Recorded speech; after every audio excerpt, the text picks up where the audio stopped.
strákar.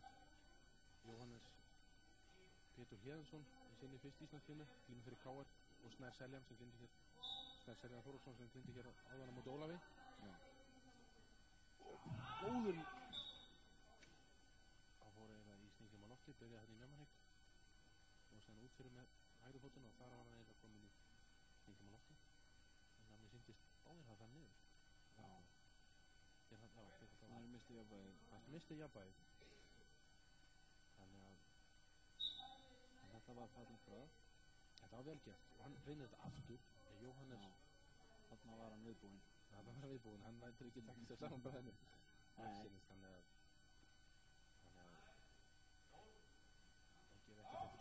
Og þarna kom Jóhannes með frábært framstig, vinstrifóta framstig. Algjörlega Fór Snær niður.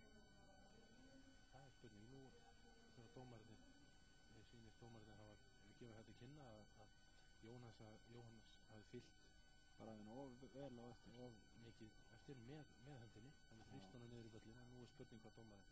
Og það heitir nýð. Það kallast nýð ef menn þrýsta menn niður með handafli. Já.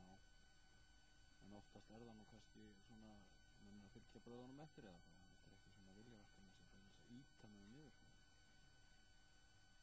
Það hefur verið dæmt allavega. Nei, nú hérna... Nei, það er náttúrulega, þetta var óviljandi, það er algjörlega. En þeir dæma að þetta hafi verið nýtt.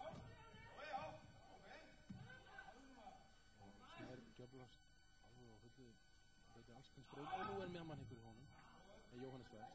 Já. Þetta er frískleg glíma og það er gaman að sjá það. Já, gríðarlega jöfn. Gríðarlega jöfn og þeir hafa verið að berjast í minst 85 kg flokki. Flokknum og það hafa verið jafnir þar. Skipta það að fara á fall, þannig að þeir þekkja þannig annan mjög vel. Þarna var góð vörn hjá Snær. Hann er gríðarlega snöggur og það er mjög snöggur að komast í brauðið og einnig að verjast í gólfið, þannig að það er ekki auðvitað að eiga við. Hávaxinn og snarpur.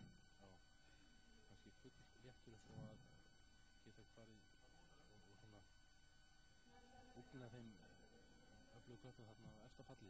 Já, hann er svona með léttustu mótsættar. Þarna má segja að Jóhannes hafi gefið honum hreinlega sigurinn með því að sækja langt stingum með niðri og Snær Seljan þakkaði bara kærlega fyrir sig og skemmt. Þannig að sjá þetta.